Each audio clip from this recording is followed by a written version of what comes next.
po jako akawuwo. Mu kaweefube w'okukendeeza ku mujjuzo mu kibuga Kampala, gavumenti okuyita mu kitongole ekiddukanya ekibuga Kampala ki Kampala Capital City Authority yayisa ekiteeso okuleeta bbaasi okusaabaza abantu okuva mu kibuga okudda ku nguudo ez'enjawulo olwo mmotoka endala zibongereyo gye babeera bagenda.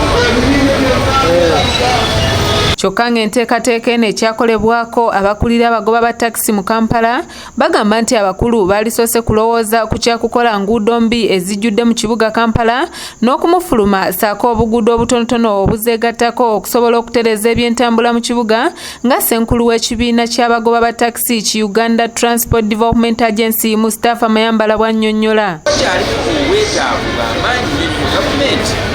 Okukwata ssente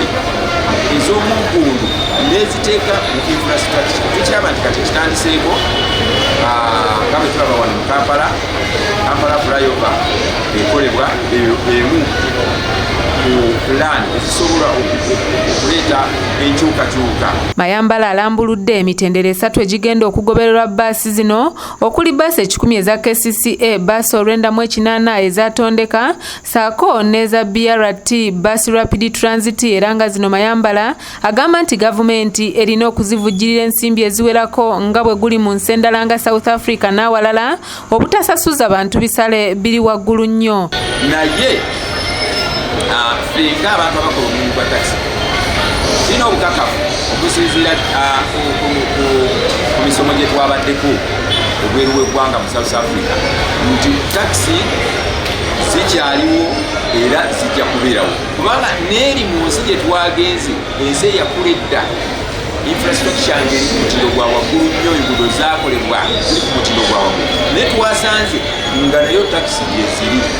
baasi gyeziri ne treni gyeziri. Mu mbeera eno ab'ewakiso nga beetegekera okutuuka ku ddala lya City mu mwaka gwa 2023 batandikiddewo kaweefube okulongoosa enguudo zonna nga singa banaatuuka ku ddala lya City bbaasi zino ne zituuka ewaabwe si bakusatira nga mukunku yeekoonye kuba bajja kuba nga beeteekateeka dda ku nsonga eno ey'okugoba omujjuzo mu kibuga kyabwe. Twakkirizganyiza bawaddeyo ebitundu byabwe naye tonabako muntu yina yekalakaasa buli abatamatidde waddembe okuwabira LC2 nakabugo kyamaani tutereze ekitundu tukulakulanye ekitundu